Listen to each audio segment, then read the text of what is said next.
Okay, Wage Rationalization Act of 1989. So, ito ay in-enact in Congress back in July 1, 1989. So, pag HR ka, ito yung dapat isa sa mga law na kabisado mo kung nagtatrabaho ka sa isang company at nasa HR ka. Ito yung dapat isa sa mga law na medyo may alam ka. So, i-highlight lang natin yung mga importanteng ng Wage Rationalization Act. So, ito yung batas na naglikha o kung bakit tayo merong Regional Tripartite Wages and Productivity Board o yung RTW PRB o yung mga tripartite board natin na nag-aaral at nagre-rekomenda sa DOLE ng mga wage increase order dahil sa batas na to. So kung bakit nilalagay nila na sa NCR, ito na yung minimum wage, agricultural, services, and kung anong industriya, yun na nakalagay. So napaka-importante niyang batas na yan. Yung Wage Rationalization Act of 1989. So, yung wage orders is naka-base doon sa Article 123 yun.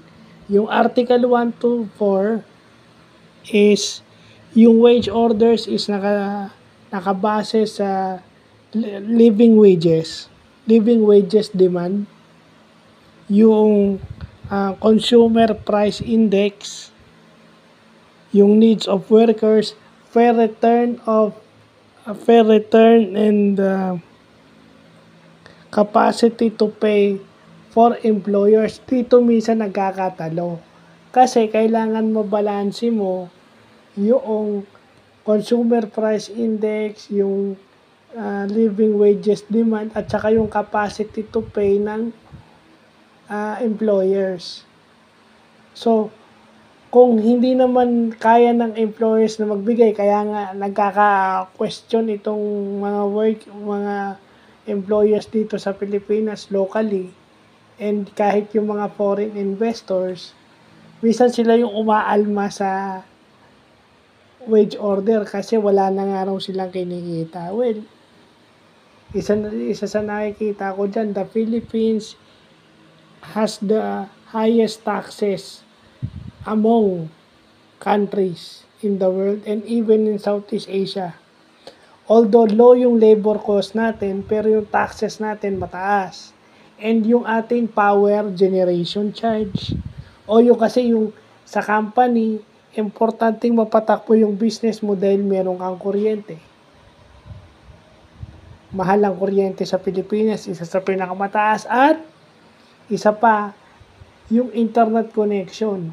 Kahit mabagal yung internet connection natin, na-delay yung mga businesses imbis na kumita sila. So, yun yung mga dahilan. So, yun.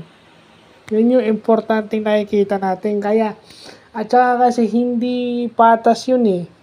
Bakit yun din ang dahilan, bakit mas maraming gustong mag-work sa NCR kaysa sa mga provinces dahil yung nasabi nilang provincial rate.